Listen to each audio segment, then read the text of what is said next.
What are you doing? I'm trying to recreate the magic of watching WPL on Sky, Raf.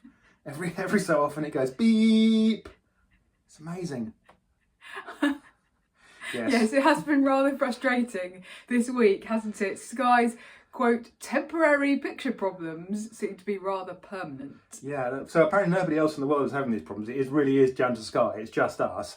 And, every minute or so it goes beep, and then the picture momentarily cuts out. We've also had things where the games just haven't been available. We've missed first balls, first overs. We've missed the last few balls of one of the games. One of the games wasn't available in the online version of Sky. It's been really quite rubbish. Yeah, so it has. Nice one, Sky. Anyway, welcome to episode 304 of the CRICKETher Weekly. Sid, let's talk about week 2 of WPL in terms of what we actually have been able to watch. So the current table we'll put up on the screen. RCB unbeaten, 4 wins from 4. Have they qualified? Not quite. They're on 99% at the moment, okay. So they're looking very likely to qualify. And obviously, as it stands, if they carry on in the kind of winning mode that they are, then they'll go straight through to the final. Okay. Of course, anyone can still win the final. So there's no prizes for coming top of the league, but RCB in pole position definitely. Okay. And what's the rest of the table looking like? Well, it's Mumbai Indians are up there, Gujarat Giants, UP Warriors and Delhi Capitals down the bottom. So Delhi Capitals seem to have kind of been the big losers this season because they've been one of the top teams the first 3 years. Yeah. But, they are, at the moment they're stuck right to the bottom. And UP Warriors, well, they sacked John Lewis, but I think it's like you can take John Lewis out of the team, but you can't take the team out of John Lewis. No, you can't take... However that was supposed to be. The point is that they're still... that sacking John Lewis doesn't appear to have solved the problem, which, Okay, interesting. Well, let's see how things go over the next week.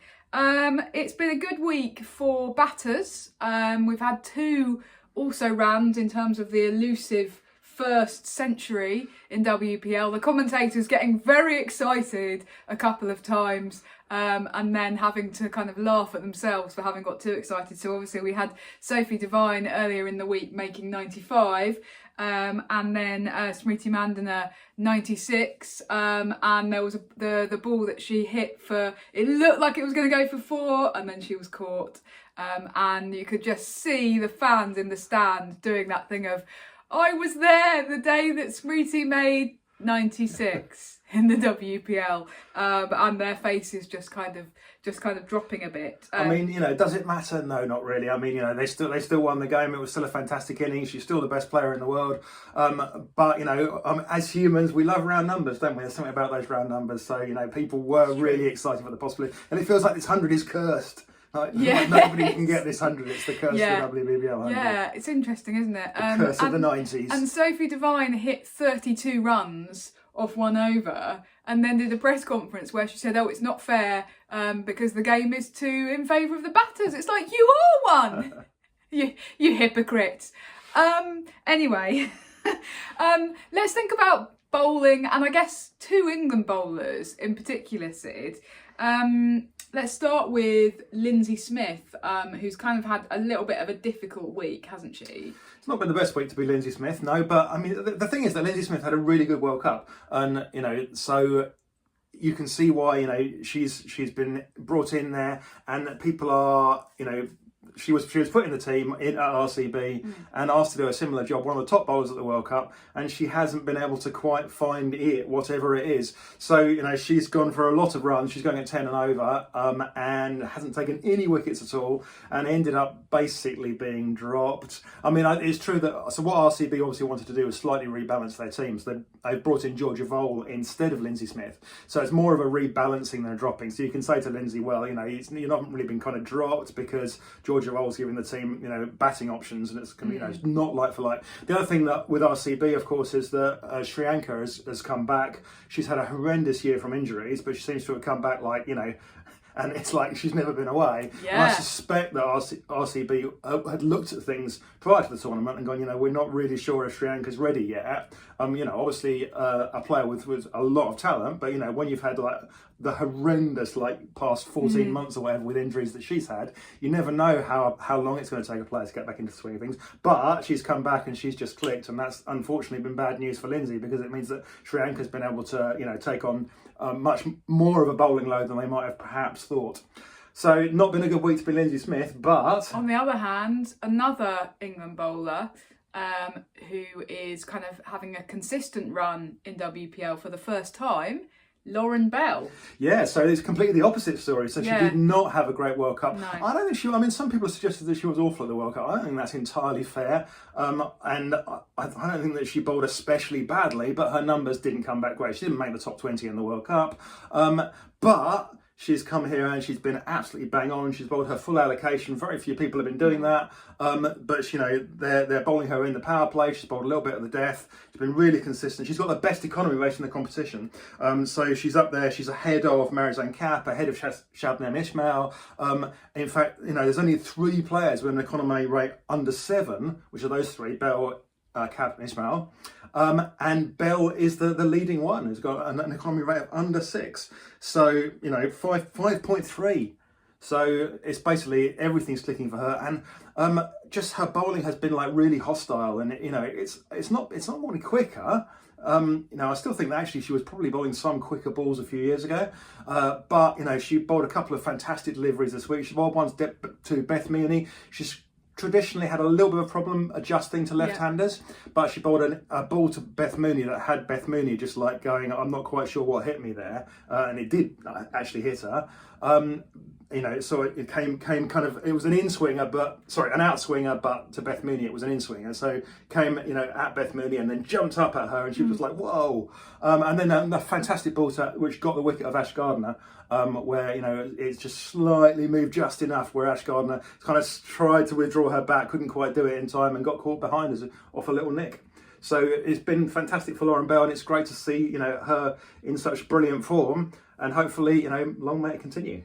Yeah, fantastic. Now, one of the big talking points this week, Sid, has been around retiring people out, which is obviously now a thing that you can do in T20. It's not been used particularly widely in women's cricket before. It's not used that widely in men's cricket, but we definitely do see instances of it in men's cricket where people are getting pulled. But what you kind of seem to be getting now is people looking around and going, right, what can I do creatively to give my side a bit of an advantage? And I suppose there's an element of coaches going, well, how can I justify my very large salary for this quite short space of time? I'm going to do things a bit differently, and if it works, then I'm going to look like a genius. Unfortunately, for UP Warriors this week, the decision to retire out Harleen Deal when she was 47 off 36 did not go well for them. They then had a batting collapse. They lost 4 for 11.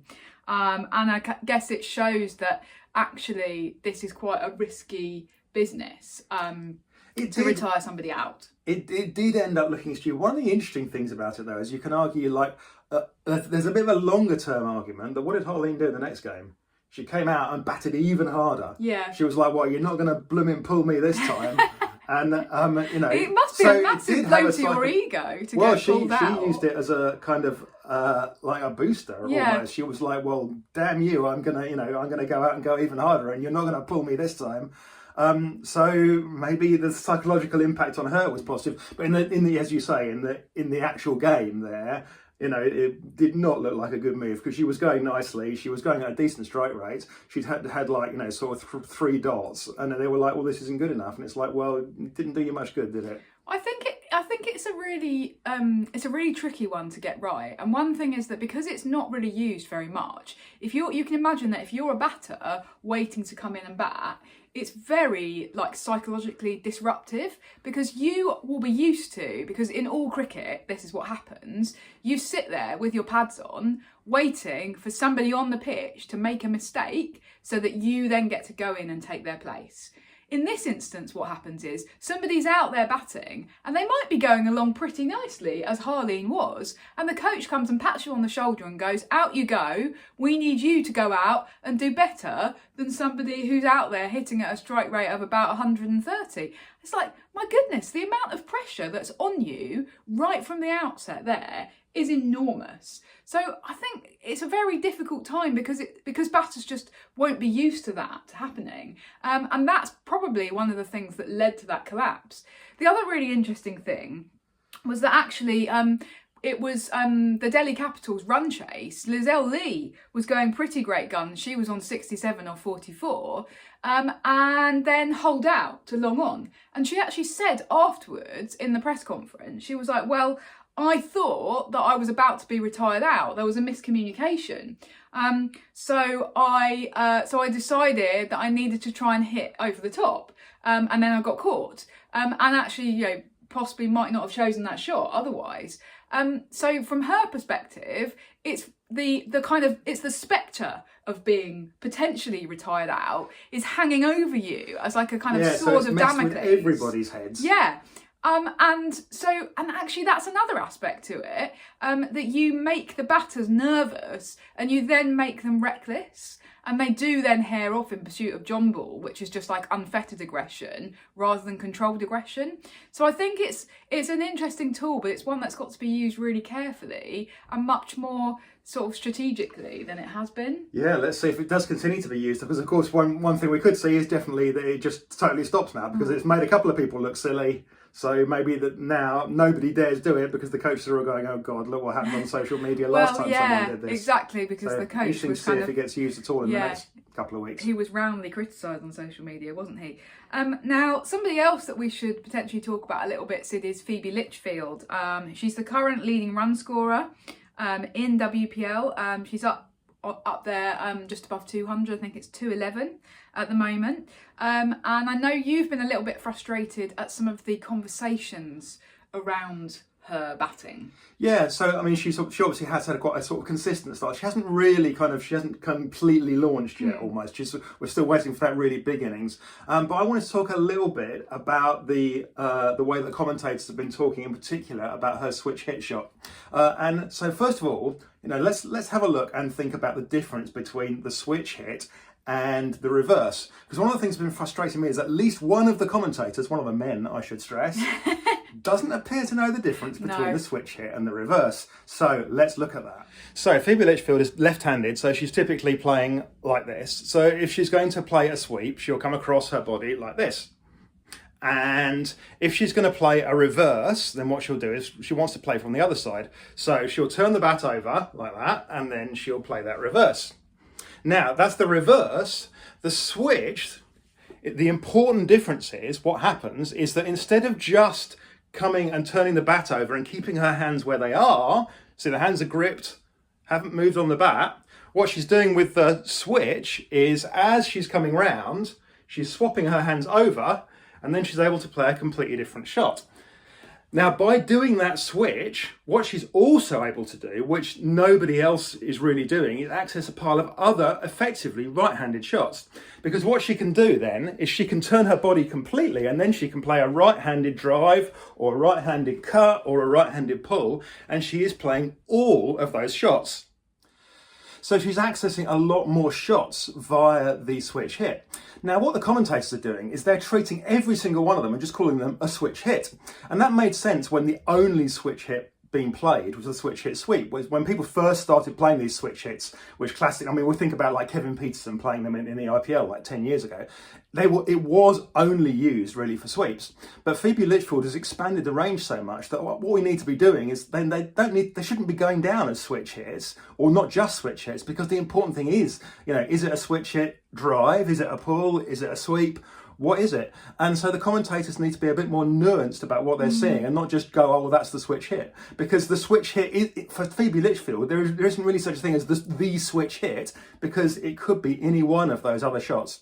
And of course, it's an inadequate description of what she's doing. And obviously, if you're a commentator, you have to find creative ways to talk about new things in cricket and to talk about innovations. And it's almost like her batting innovations, the language of commentary has not caught up yet with where she is. And that's what's frustrating as a viewer. Yeah, and because it's a woman that's partly, I think it genuinely is, because it's a woman that's kind of driving forward the game and she's genuinely changing the way the game is. We're seeing history being made here. They don't expect to be able, they don't expect to be commentating on innovation. Yeah, so nobody's ready for this. And, you know, I think that we should be looking a lot closer at it and just like being full of praise for the way that she's expanding the horizons of the game. I did wonder at one point, actually, if she would get stopped, if the cricket as a whole would look at this and go, no, we don't like where this is going. You know, this woman is changing the way that cricket is played in a way that we don't like. But I think it's probably too late for that now. I think that, you know, that is coming. And you're starting to see some other people trying those things that Litchfield is doing, but nobody's quite got them nailed like she has. No, it's really exciting to watch, isn't it? Now, last point on WPL, Sid. You did have a game of the week this week, didn't you? Yeah, well, I wanted to talk a little bit about the RCB Royal Challengers Bengaluru and the Gujarat Giants. Yeah. So I thought this was a really, really interesting game. Smriti, she fouled in that one. She only got 5. And RCB batting first lost 4 wickets in the power play. So, you know, you can see on the graph, you know, 4 wickets, that doesn't sound good, right? And it's not good. So if we look at wickets lost in the power play in WPL, in the whole history, there's 3 years history of the tournament, so 70 odd games, still a reasonable number. Nobody has ever lost 4 wickets in the power play and won the game before. But what RCB did do when they lost those 4 wickets, as our chart shows, is they did keep up the run rate at that point. So they were going pretty quickly, even though they lost those 4 wickets. And then Radha and Risha were able to put on a partnership of just over 100. They kind of rebuilt. Nadine de Klerk came in at the end and did exactly what she's doing so well. You know, she did it in the first innings this time rather than chasing, but added, you know, a real oomph at the end of the innings. And that gave them something to bowl at, and they were able to defend that game. So I just think, you know, it's really interesting that the kind of 4 wickets in the power play thing is another thing that's being challenged. It's like going 4 wickets in the power play now, we can still win this game. Because that was the first time ever that a team's won a game having lost 4 wickets in the power play in WPL. So that's interesting. Now, you've also got a really interesting stat that actually suggests that losing 2 wickets in the power play, you're more likely to win than if you only lose 1. Yeah, that's really interesting. So if you were watching on the video version, you'll have seen this already if you were being observant. But what we've got is that, you know, if you don't lose any wickets, then you're kind of 75% likely to lose the game. If you lose 1 wicket in the power play, that falls to sort of 48%. If you lose 2 wickets, it goes back up again to nearly 70%. So that's really odd that you're more likely to win the game if you lose 2 wickets than if you only lose 1. Why is that? And honestly, I'm kind of a little bit stumped. I think it possibly a thing of like risk reward aggression. So if you have to win games in WPL, you have to be aggressive. Yeah. You have to take risks. And maybe a team that only loses 1 wicket isn't taking any risks. A team that loses 2 wickets is taking some risks, and therefore are probably going to end up with more runs on the board. But I honestly don't know. So if you've got any theories, do, you know, pop up in the comments below the line. We do read all the comments on the video. So go to YouTube, go to the website. Tell us why you think that is. If you've got a good theory, then we're really interested to hear it. We are, absolutely. Okay, away from WPL now, Sid. There are other things apart from WPL, Ref? Well, there's actually been a very big, perhaps quite sudden in some ways, announcement this week, which is that Alyssa Healy is retiring from cricket. And she hasn't played her last game yet for Australia, but obviously Australia are hosting India in a few weeks' time once the WPL is over. And they are playing a well, I don't really like calling it a multi-format series, but anyway, they're playing them in multiple formats. There's a test, 3 ODIs and 3 T20s. She isn't going to play in the T20 leg, which is interesting, but she is going to play in the ODIs and the test, and that test will be, assuming that she's selected, which I think we can probably assume safely, that will be her last game for Australia. So essentially what she said is, this is it, guys. So it's the Alyssa Healy farewell tour. Well, yeah, exactly. Now, she's obviously really struggled with her match fitness over the last 12 to 18 months. In fact, we were talking about this just last week because we were talking about the position of Talia McGrath in the team and how safe it is. And this is obviously an added dimension to that now. Yeah, Healy's obviously concluded. She said, I've lost the competitive edge that's kept me driven. The time feels right to call it a day, and it's those injury struggles that have really kind of played into that, I think. And just because you really, when you're fighting your body, then you really have to be totally there mentally. Otherwise, you're never gonna want to get out of bed in the morning and do the training that's going to hurt your body. And so that's kind of what's gone on. So I completely understand. It just does feel like the end of an era, doesn't it? Well, yeah, she's another one of those players that kind of started off in the amateur era. So when she first started playing, she wouldn't really have had much expectation of ever making, any serious money out of cricket. She did it because she loved it, and she played for pride and played for Australia. And you still see that in the way that she kind of has this huge pride in representing Australia, particularly in pulling on the baggy green or putting on the baggy green in a test match. Yeah. And I feel that in some ways we're never going to see her like again, because it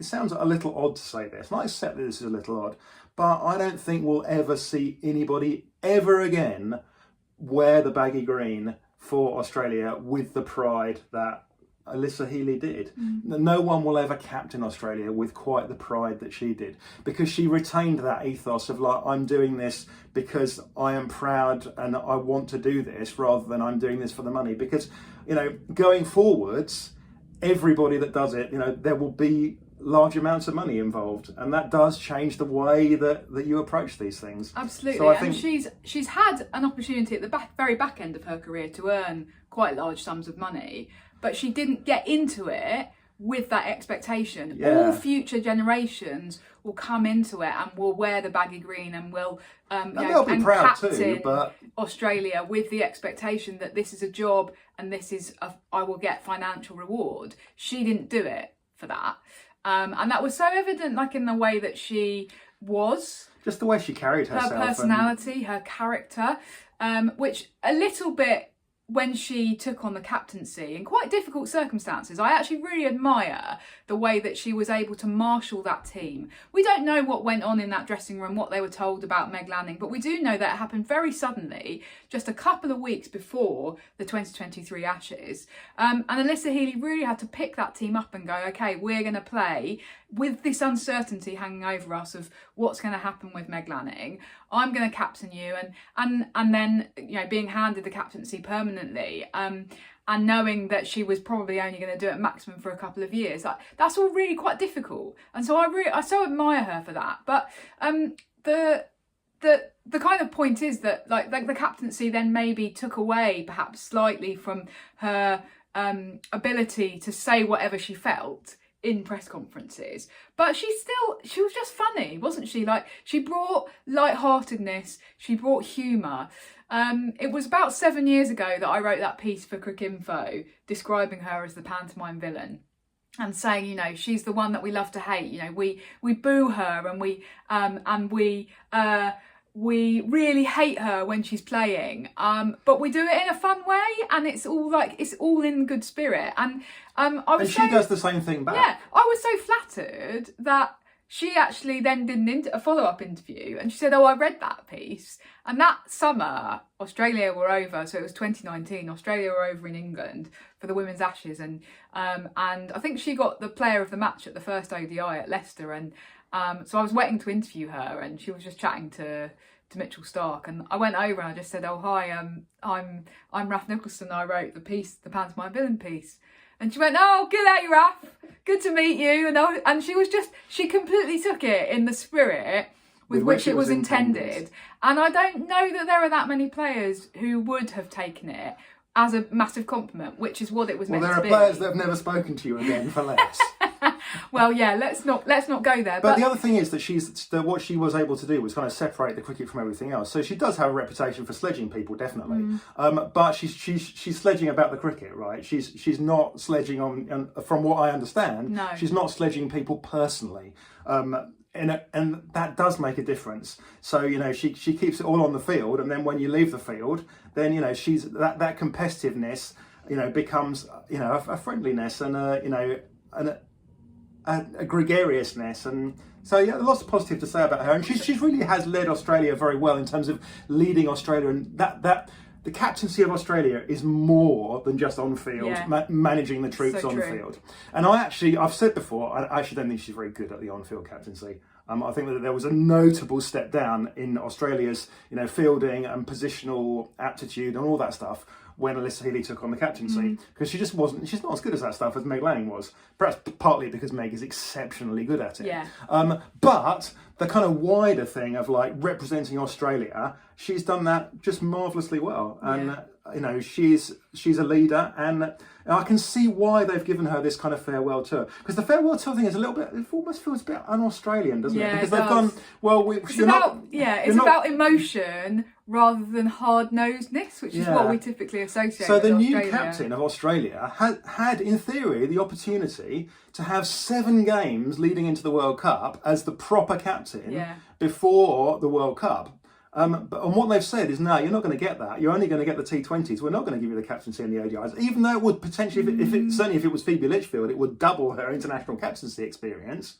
But they're not going to do that. They're going to sentimentally give Alyssa Healy a farewell tour, which is just kind of interesting about the way that they see Alyssa Healy. They see that she deserves this kind of the sentimental approach. Yeah, it's really interesting. I just want to say that from the perspective of a journalist in this, you previously said like we won't see her like again. I don't think that we'll see her like again in terms of that ability to bring all of her personality into press conferences and into the game, because I do think that there's an element now that players are more highly media trained and more guarded. Yes, that's a really good word. And it's just been so refreshing, and that she's able to joke about herself as much as she is about anybody else. So I have so much kind of respect and affection for her. And I think it's going to be quite sad when she is finally kind of gone from the scene. A great player, Raf. I mean, do the numbers really quite reflect that? The numbers, yeah. I mean, she certainly has absolutely not been playing for Australia on the basis of sentimentality. Like, she hit back-to-back hundreds in the World Cup in October, and she's been doing all that while kind of really fighting against these injuries that have meant that sometimes she's not been able to keep wicket. Is she like an all-time great as far as the numbers go? Maybe not. But she had quite a long career, and she's nearly 3. She's going to end up with exactly 300 caps, assuming she plays all 3 ODIs and the Test. I thought it was 299, but anyway, it's. Oh yeah, sorry, my maths is shonky. Yeah, you're right. It's going to be 299. Anyway, so that's a lot. That's a lot of caps. She scored 7,000 runs. And I think that there's something to be said for like personality as a factor in greatness. That was certainly a factor in like Rachel Hayhoe-Flint's greatness, for example. It was about force of personality off the pitch as much as it was about the numbers on the pitch. So yeah, it depends on your definition of greatness. Let's talk about who's going to be the next captain, Sid. We had a bit of a conversation about this last week, but it's happening much more quickly than we might have thought when we had that discussion. Yeah, although I suspect that they must have kind of. That Healy must have had to. In fact, she must have had to spend the last couple of years with permanently having to run 2 plans, because there was always the possibility that Alyssa Healy wasn't going to be able to play any particular game. And I think in some ways there'll be a bit of relief going into the World Cup. They can go into the World Cup with one plan and not have to worry so much about there's a good chance here that we'll have to switch the plan completely and have a different captain. My guess is that it is going to be Sally McGrath for the World Cup, another temporary holding position, because I don't think they think that Phoebe Litchfield is quite ready, and I don't think they want Ash Gardner. But I'm ready to be proved totally wrong. Expect Ash Gardner to be announced next week. Yeah, we don't have an inside, any particular inside information. That's just our reading of it. Okay. And finally, this week, Sid, we just wanted to mention that the World Cup qualifiers have started. They've started today. They'll be going on until the final on the 1st of February. And obviously, Scotland and Ireland are both battling it out to be one of the top 4 who will win a place at the kind of main event in England and Wales in June and July. So they actually have a better chance to both qualify for a World Cup than they've ever had, because there's more spots, more teams on offer in the World Cup. So it's a 2-group tournament. The top 3 from each group will then go through to the Super Sixes. And then, yeah, obviously it'll be the top 4 beyond that. So let's talk one of those about funny things where nobody cares. Once you're in the top 4, no one's going to care who wins this tournament. They'll only care who makes into the top 4. Good point. Well made. Let's talk about kind of a little bit about Ireland and Scotland's chances, Sid. So Ireland, first of all, they've just played South Africa. They have had a good start, yeah. So they've won their first game against Papua New Guinea. They won by 41 runs. All the Prendergast hit a half century. They have come to this from playing South Africa late last year, wasn't it? Mm-hmm. And they are in the championship now. Does that help them out a bit? Yeah, I think it does, doesn't it? Because they're playing cricket at a different level to a lot of these other sides. They're regularly playing against the top sides. So they, they didn't beat South Africa, but, they've just come off a really tough series with arguably the second, third best side in the world, depending on whether England had their coffee in the morning. And have they had their Special K? Have they had their Weetabix? Yeah. We're not sponsored by any brands, by the way. Anyway, sorry. Sorry, actually I meant third, fourth best side in the world. Of course, Australia and India at the top, then perhaps England and South Africa mixing up for third and fourth. Okay. Anyway, the point is that Ireland have been playing some really tough matches, and they've had a lot of losses, obviously. In many ways, you look at those in all those ICC championship games, and there's been a lot of reverses for them, but this is going to be at a very different level. So you'd really be a massive surprise if Ireland don't come through. Okay, interesting. Although the last time they played Scotland was a couple of years ago in a qualifier, and Scotland beat them and qualified for the 2024 World Cup at their expense. Now, Scotland's chances. Scotland have had maybe a little bit more of a difficult kind of couple of months. They're coming into this from the Emerging Nations tournament late last year, in which they actually lost to Thailand. That's probably to be expected. Thailand definitely kind of in that sort of emerging, pushing through second tier of nations. But they also won lost their first game today. Thailand also won their first game of the Well, there you qualifier. go. So we'd expect Thailand to be definitely one of those 4 teams who are pushing for a spot to qualify for the World Cup. But Scotland also lost to Netherlands in that Emerging Nations tournament. But they were without Catherine Bryce, who's obviously now back and captaining them in this tournament. The other kind of key player for Scotland, I guess, will be Darcy Carter. I think we talked about on the CRICKETher Weekly, she was the leading run scorer overall in that Emerging Nations tournament. So she's on a hot run of form, and we'll obviously be hoping to transfer that into this qualifier. So we are keeping our fingers crossed for Ireland and Scotland. As are the ECB, I think, because obviously that would make a difference to attendances at the World Cup next year. Huge difference. So, yeah. And we have had a little bit of news about attendances breaking through about the World Cup. Ticket sales, I should say. Yeah, so we've had some positive announcements on ticket sales. So 100,000 tickets sold, which definitely is very positive. Reading between the lines, I tried to do a little bit of detective work. Perhaps I've been a little bit over clever, but I went and tried to buy tickets for some of the games and tried to see which games were closest to being sold out. Yeah. And it looks like there's 4 games that are almost all those 100,000 tickets are spread across 4 games. Okay. So you've got 2 games at Lords, 3 games at Lords, because one of them's a double header, which are basically sold out, I understand. You've got a game at Edgbaston, which is very close to being sold out, and you've got a game at the Oval, which is very close to being sold out. So those games comprise almost all the 100,000 tickets that have been sold. So if you're thinking about buying tickets for one of the other games, and there are loads of them, if you're thinking about buying tickets for any of those big games, then you Need need to to be get your hitting them scoot up. on. And in fact, the Lords ones, I believe, you can't buy tickets anymore. Okay, So- that's interesting. But obviously it's the Lots more of tickets it's the more available for the minor other matches games, yeah. between the two qualifiers, for example, who we don't know who they are. Those are going to be the ones, and the ECB have set out really ambitious plans for making this the best attended women's tournament ever. So like an Ireland game or a Scotland game where they got 1,000 people there would be a big difference from nothing personal, but from a Thailand game where they're not going to get 1,000 people there. Yeah, it's going to be a bit harder if you're travelling from Thailand than if you're travelling from Edinburgh. Anyway, well, I don't know. The trains from the trains down the east coast main line are quite bad, I hear. But well, especially at this time of year. Fortunately, cricket's a summer sport, so we shouldn't, barring global climate catastrophe, we shouldn't have snow to contend with in June, July. Anyway, everybody, thank you for tuning in. Please keep commenting below the line, and we'll see you in a week's time. Bye for now. bye.